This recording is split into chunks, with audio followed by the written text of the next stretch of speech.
to the Super Bowl? Yeah, they will. First of all, the Rams are a lock in the playoffs. They are in because the NFC is not as deep as the AFC, but they are a lock in the playoffs. This football team has one flaw, one weakness, and that's depth. But it's the same flaw and weakness that they had last year. This is a very top-heavy roster. But this is an organization that believes in prehab and rehab and health and wellness. So they are built to kind of maintain the top-end talent that they have. They got an offensive line that's going to be one of the top half in the league. They have a head coach that's never had a losing record. I saw Shefty talk about that and tweet that out this morning. Stafford's elbow completely fine, okay? Trust me when I tell you, his elbow is completely fine. They've added a player like Allen Robinson. This defense is still as talented top end as anybody in the NFL. So this is a football team that is right back in place to where they were last year. And I think that the schedule plays to their favor, guys. I would tell you that they play on the road at Arizona early, so they get Arizona on the road without DeAndre Hopkins. They get Trey Lance twice early in this season before he might potentially get the legs underneath him. 5 of their first 7 games are at home. They are in the playoffs, and they're the most talented team in the NFC, top to bottom. Dan, it's hard to disagree with your point, but I'm going to anyway. I'm going to anyway, even though I know that the NFC is questionable right now and you can almost win by default. I get that. I will remind you, however, that the Rams schedule this year, if I remember correctly, is going up against the AFC West. They got to go up against Las Vegas, Kansas City, Denver, and obviously the Chargers. So I got to take that into consideration as one. Number 2, there's some questions on the defensive side of the ball. You lost Sebastian Joseph Day. That's going to compromise your run defense to some degree, okay? Eric Weddle is out at the safety spot. You're going to have somebody to replace him. Von Miller in his 9 sacks in 13 games, he's gone, even though they brought Bobby Wagner there now. I get all of that. I'm seeing some of the replacements, and I understand that this is a Super Bowl champion that's definitely in position to defend their crown, but there's still pieces that you got to fit in there. I love the pickup of Allen Robinson. I really, really do. I love him as your number 2. I think that last season, listen, you did the Chicago with Matt Nagy and Ryan Pace running things there, Mitchell Trubisky and then other quarterbacks, and now Justin Fields couldn't make up your mind what you wanted to do. His game suffered, but that brother can ball,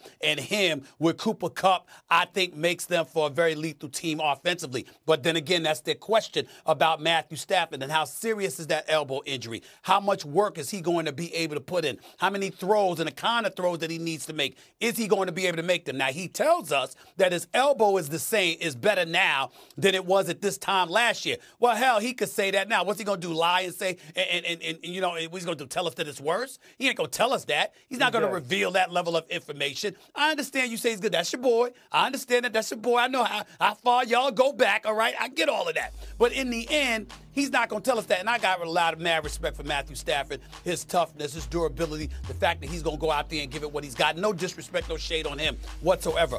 But when you're the Super Bowl champion, you're the target.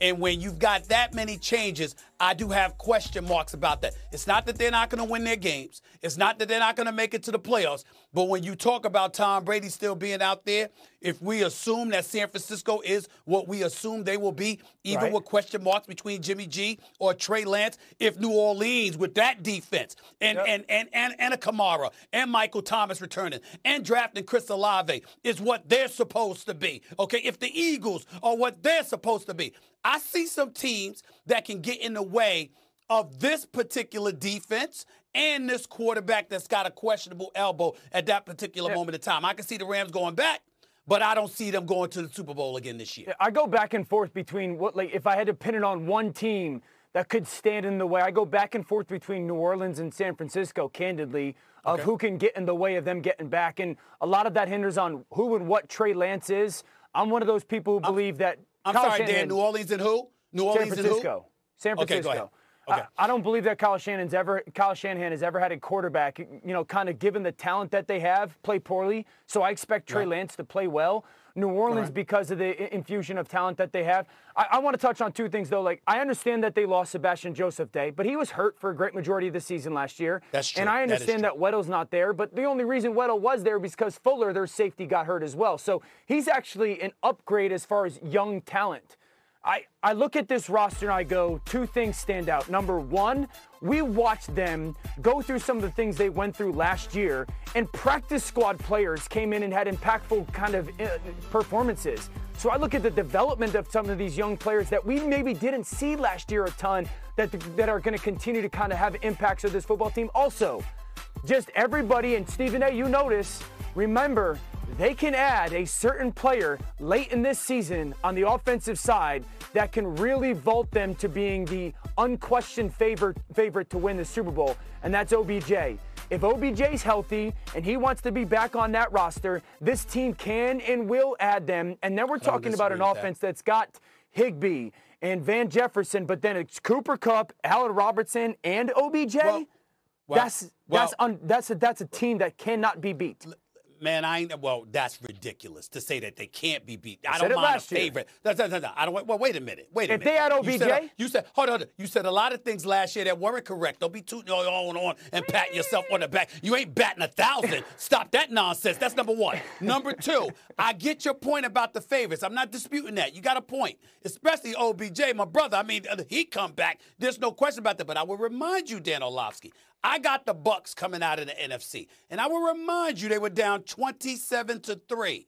And with all those players you mentioned, about this comeback. I'm just saying this. With all those players you mentioned on the field, they came back. So let's not forget that. Let's not summarily dismiss that. And I got it. The Bucs got their questions too. But when you talk about those young bloods that you like on the squad, that's getting infused and thrusted into the situation, my response is, that works when you're going up against typical dudes. When you're going up against some of those veterans, that's a different matter altogether. And those young dudes could potentially get exploited, especially when you got the bullseye on your back because you're the champion. Again, I can't sneeze at you saying they the favorites. I get it. All the points are valid. I see it clear as day.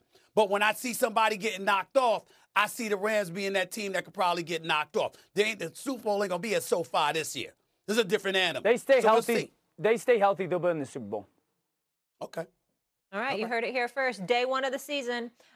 Guys, let's keep it rolling here, dive deeper. So prior to tonight's opening matchup against the defending Super Bowl champs, Buffalo enters as the favorites to win the Pro Football Championship. Meanwhile, Los Angeles entered tied with Kansas City for the third best odds to win it all. Dan, is Josh Allen the quarterback with the most at stake this season, considering the squad he has?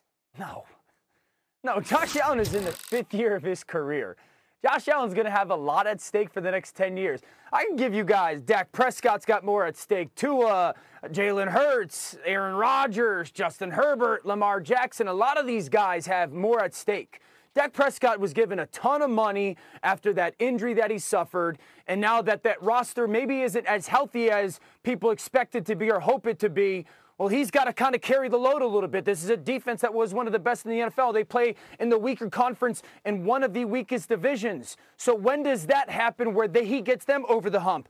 Tua Tagovailoa is in a situation in Miami where they hired a head coach that is brilliant, and they've got all these offensive pieces. And now they only have one first-round pick because of the penalty that their owner led them into. But there's still a lot at stake because his expectation is, or the expectation is, he jumps up. Philadelphia with Jalen Hurts. They got 2 first-round picks next year. I have stated this. This is the easiest place in football to play quarterback this year in Philadelphia. They got a ton of talent.